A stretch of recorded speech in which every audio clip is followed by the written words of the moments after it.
Quality, comfort, and grip at an affordable price. Whether it's our standard, pro, or elite socks, there's an option for everyone. Try a pair for yourself now at puregripsocks.com.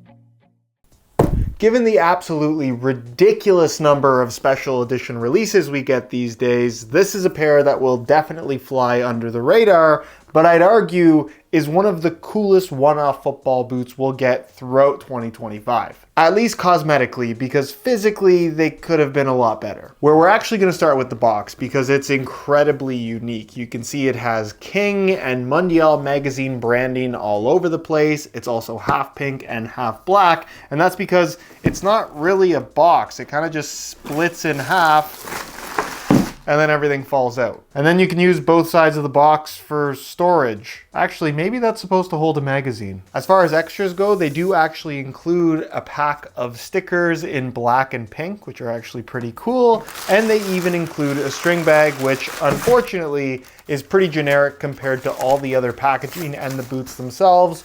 Puma logo on the one side, Forever Faster on the other. It's the same string bag you get with all their top end models. Pretty disappointing, honestly. It gets a string bag rating of 2 out of 8.1. And then before we get to the boots, I actually want to show you the paper they come in, where you can see it's pretty much like a tech spec blueprint of every single detail on the boots. Really nice touch. And then finally we get to the boots themselves. Ladies and gentlemen, say hello to the special edition Puma King Top Mundial, which as you can see is very much inspired by 70s and 80s Puma Kings as far as styling is concerned, but it does have its own unique sole plate and stud pattern tooling with an upper that might look like traditional leather, but disappointingly is actually a K better synthetic material, just like you'll find on the current modern King line. However, for a pair of special editions, especially as detailed as these are, they don't necessarily cost an arm a leg, with the retail price being set at $160, which obviously isn't cheap, but considering that Nike and Adidas often charge upwards of $300 for a special edition release, it's not crazy. We're going to take a closer look at some of the very cool details of these football boots, talk fit, feel, and performance, and ultimately conclude whether or not these are worth their $160 price tag. Spoiler alert, unless you're a hardcore Puma King fan slash collector, I do think that there is much better value from Puma themselves for basically the same product. And when I say better value, I really mean it, because I genuinely think you can get something that is arguably better than these with very similar features for around $60. So if you're interested in learning more, including how they fit and feel, please stick around. And if you are interested in a pair for yourself, you can pick them up below their normal retail price by way of some exclusive SR4U coupon codes by checking out the links down below. And as always, if you enjoy the content, drop a like on the video. And if you appreciate the unsugar-coated, unsponsored, brutally honest opinions of all products on this channel, make sure you hit that subscribe button along with the little bell notification so you don't miss out on my reviews of all the latest football boots of 2025. So first things first, I have to give huge props to the team at Mundial Magazine for creating such a cool tribute to the history of the Puma King, which is obviously not a line that I think holds the weight it once did, but once upon a time, the Puma King series was one of the best and genuinely one of the most desirable football boots on the market. This design definitely paying tribute to kind of the prime days of the Puma King when they were worn by number 10s like Diego Maradona. With this particular Puma King mashup design taking heavy inspiration from the 70s and 80s, hence the stitching pattern that you see within the K-Better synthetic upper, the central lacing system, and the pre-flopped fold over tongue, where you can see it does have the Puma King logo with Super Archive being the name that they've given this boot. You have kind of like a creamy off-white form stripe with a neon yellow accent on the lateral side, and then on the inside you have more of like a gunmetal gray, which again was something that Maradona himself wore way back in the day. And then as kind of a hint of pink, which I believe is the Mundial Magazine color. You will of course find that within the heel liner, their logo repeating within the liner itself. And then on this back heel tab, it's black in color, but you can see it has this kind of distressed finish a little bit that reveals a little bit of pink on the underside. Where the detail continues onto the insole, which also just looks super cool. It's also in black and pink, and of course features the Mundial logo across the entire foot, with their slogan there on the heel. And then underneath the flap, you'll find another cool hidden detail in this bright green color that actually represents the green box that the Puma Kings used to come in. And you'll find two sets of GPS coordinates, one being Puma HQ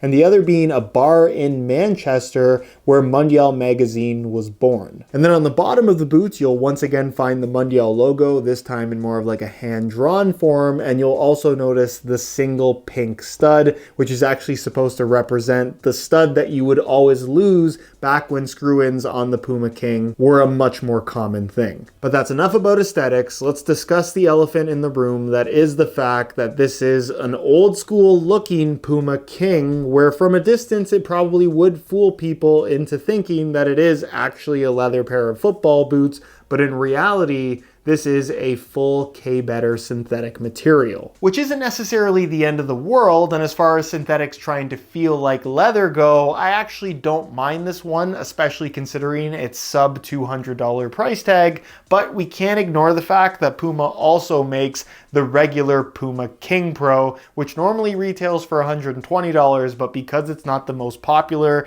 in several colorways, you can get them on sale right now for $60. Same upper material, and actually very similar boots as far as overall construction is concerned, although looks aside, I'd actually make the argument that the King Pro is the more, I don't want to say wearable, but the better overall product, given that these are variations of effectively the same thing. Where obviously these are special editions and there is something to be said about that, but if we're just talking boot to boot, I do think even at full price, this is the better product. And at $60 on sale, which you can get linked down below, by the way, it's genuinely one of the best value for money products currently on the market. What's even worse though is I actually like both of these boots more than the top end $220 King Ultimate. But if you're not overly bothered by the price tag and you just love the general aesthetic of this football boot, I definitely think at $160 there's some definite value here if you can get past the fact that it isn't natural leather.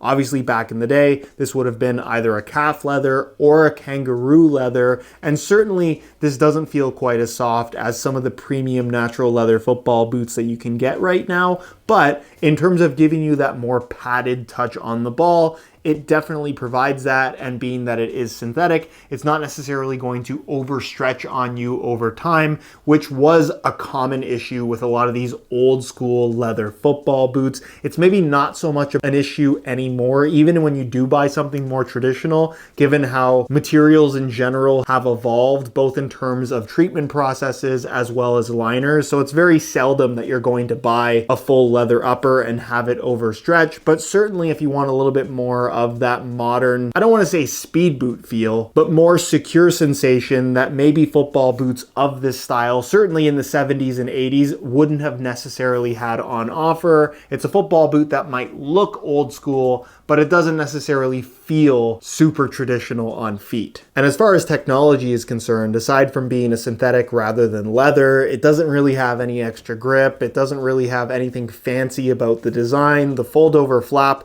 does provide a little bit of extra bulk and technically cover the laces, although I do really appreciate the fact that it is pre-flopped. Nonetheless, you will definitely find that it moves around while you're playing. I like the fact that it has a nice deep central lacing system that allows for great adjustability. A standalone U-throat construction makes for a tongue that again allows the boot to open up really big, meaning that putting them on and taking them off is a lot easier than what you're going to find from a lot of one-piece upper construction football boots these days, although I will say the laces, while I think it's a very premium looking touch, they have metal aglets, which actually clank around and move quite a bit because of how heavy they are compared to normal plastic ones, which I'm okay with on a pair of sneakers. I don't love it on a pair of football boots. Like you'd expect from an old school Puma King, the boots have a low cut design with an internal plastic heel counter, although there isn't a ton of structure back here. Plenty of padding. This soft microfiber lining material through the heel provides a great fit and overall really solid lockdown. You guys got to look at the insole. It's pretty straightforward. And then as we flip to the bottom,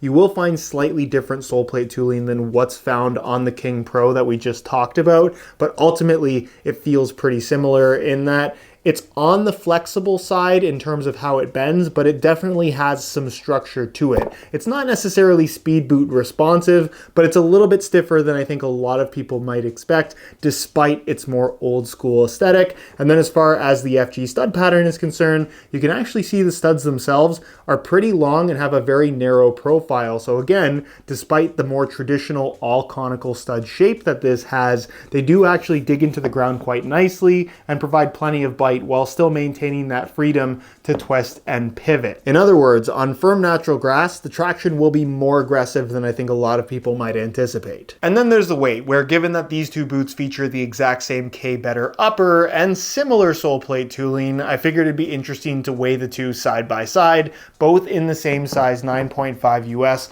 We'll start off with the less expensive inline King Pro. They weigh in at 8.65 ounces, the equivalent of 245 grams. So obviously not exceptionally lightweight, but not overly heavy either, especially for 60 bucks. And then we have the special edition version, which weighs in at 8.1 ounces, or 229 grams. Where despite their more old school appearance, this special edition version of the King is actually 15 grams lighter. So if that's something that is meaningful to you, perhaps it's more of a justification to spend the extra on this special edition release. But all things considered, neither of these boots are going to feel ridiculously light or heavy on feet. On feet, these boots actually feel really good. I think a lot of the synthetic leather stuff gets such a bad rap because the hardcore leather fans really just dislike the concept of this style of football boot. But in all reality, they are as comfortable as most top-end models. And again, when you consider the $160 price tag, that's pretty good. Having said that, if you are comparing it directly to a premium leather or even a mid-level leather football boot, the upper just isn't as soft, as plush, or quite as flexible. Like I said, it does hold a little bit more structure as far as the liner and material is concerned. So with the laces tied tight, despite this really looking like an old school pair of Puma Kings, my foot is very secure and the boot as a whole has some really nice responsiveness to it. From a shaping and width perspective, they're not too dissimilar from the inline King Pro that I talked about earlier, but they definitely have a little bit less volume and width through the forefoot and toe box area. So if you needed something a little bit wider and like this concept, again, I would advise going for the regular King Pro rather than this special edition variation, let's call it. As far as overall width itself is concerned though, I do think these are going to be suitable for the vast majority. If you have really, really wide feet, particularly if you need that extra width in the toe box,